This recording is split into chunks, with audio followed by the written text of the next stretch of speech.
Austrian economics is an economic outlook based around viewing economics through subjective value and individualism.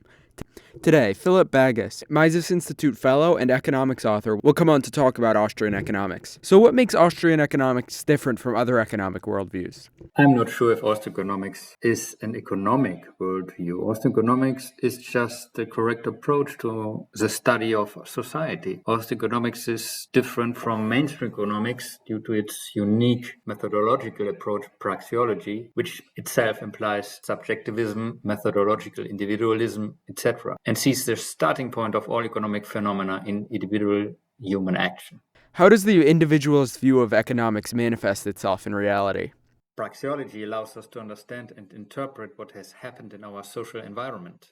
Moreover, we can be more successful in our personal lives making use of praxiology, the theory of human action. There's nothing more practical than a correct theory. What would be the Austrian criticisms of current Western economic systems? One point that many Austrians make is that the state interventionism in the market leads to effects that are most detrimental from the point of view of the people that recommend these interventions. One of the most detrimental interventions is the monetary system. We have state money, no free market money, and this allows the state to increase its power manifold. How does the government use state money to increase its power? Well, it prints money directly and indirectly to finance its expenditures. And the resistance of the population to such kind of government finance is weaker than the resistance toward taxes.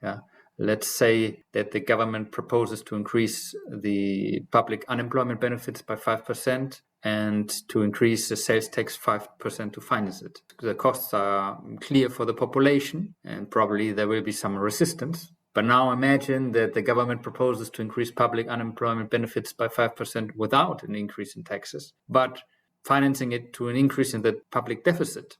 And then the government just prints money, just prints paper and writes on the paper government bond. The fractional reserve banks buy these bonds and sell them to the central bank that produces new money to buy these bonds. As a consequence, the money supply increases and prices will be higher than otherwise.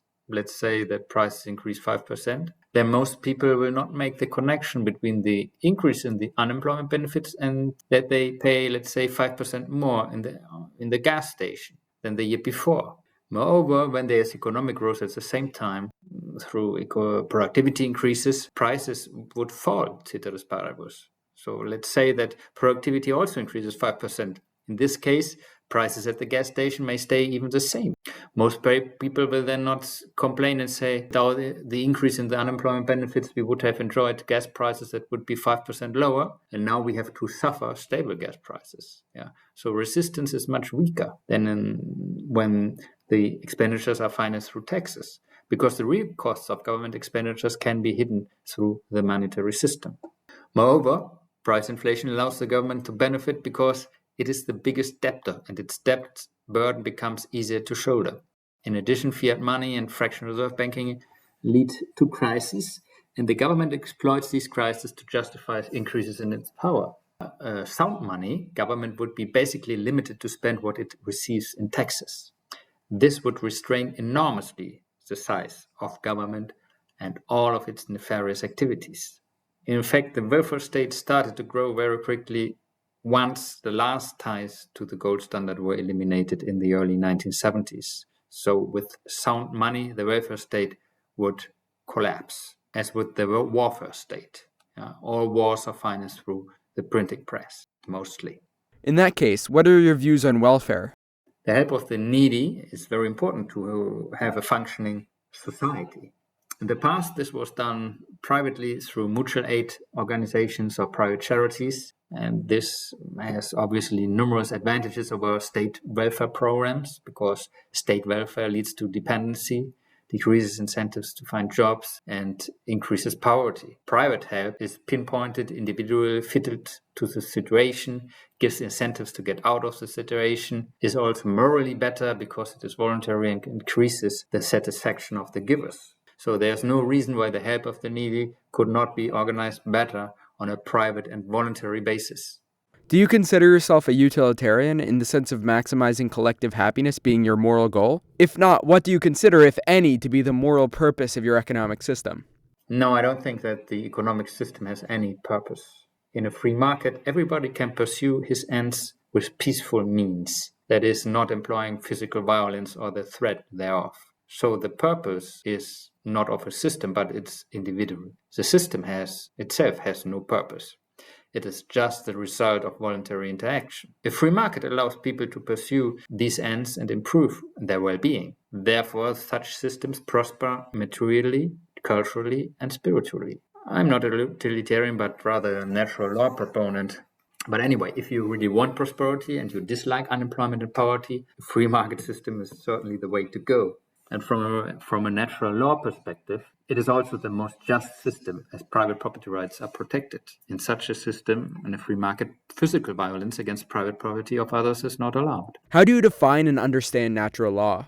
Natural law is a system of law based on human nature and derived by human reason. There are natural rights that can be found by human reason. And libertarian natural rights, as conceived by Murray Rothbard, for example, include self-ownership, the right to self-ownership, homesteading, production, and the exchange rule. So you can produce with your stuff what you want, and you can exchange freely with others voluntarily. So a free market system is just a system. Is the just system because private property rights are protected. What are your thoughts on objectivism and Ayn Rand? I think Ayn Rand is a great novelist. Her books brought many people into the camp of liberty. I respectfully disagree on the questions of the objectivity of values. Values are subjective because we value goods and services differently. What are your views on Karl Marx and the labor theory of value?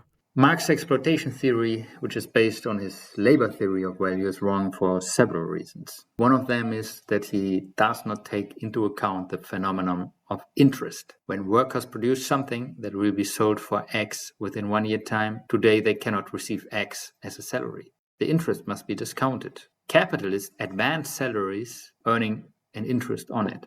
A worker contract is a loan contract. The capitalist gives money to the worker today that helps to sustain him during the production process and until the good he produces is sold on the market. Hence, there is interest due to the category of time preference.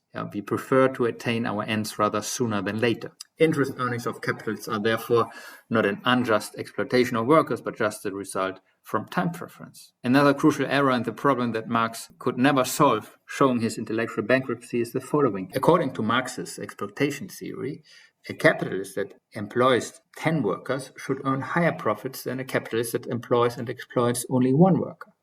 Because the former can exploit more workers than the later. In the market economy, we do not observe anything like this. There's no tendencies for companies with the same amount of workers to have the same rate of profits. Rather, the profit rate is related to the invested capital. The higher the capital invested, the higher tend to be the profits, independent of the number of workers. For example, there are high-tech companies with a high amount of capital invested with very few workers, but very high profits. Marx's exploitation theory cannot explain this. And finally, we do not value something because of the labor necessary to produce it. Value is subjective.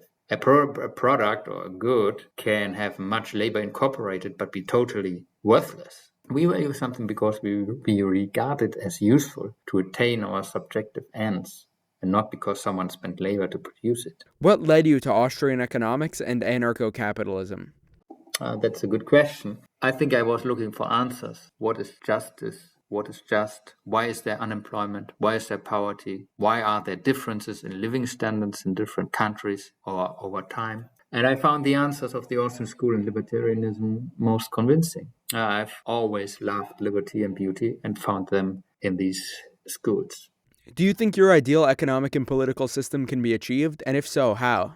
If a majority of people consider it as an ideal economic and political system, it will be achieved. Economic and political systems ultimately rest on ideas, and ideas do and can change. What's your method for changing ideas? Well, that is the key question. There are different ways to spread knowledge. There's the economic work, but there are also the popularizers of ideas. And there's the political world where someone can act. For popularizing, I have written several books that try to popularize ideas for the general public.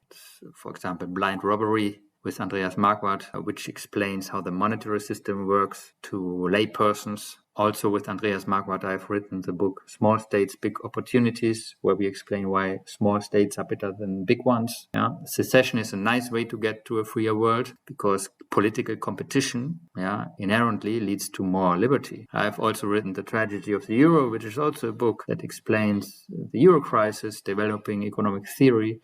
So there are many levels and levels of writings, interviews, broadcasts, making videos, YouTubers, And I would recommend to concentrate your effort on the young people that haven't invested much human capital in the wrong ideas. Popularizing is very important. That is the reason why I agreed to do this interview, because I hope that the ideas of some might change thanks to it. Thanks again for coming on. Do you have anything else you'd like to mention? No, thank you. Thank you very much for this interview. Thanks for watching. All of his links are in the description. I'll see you next week. Goodbye.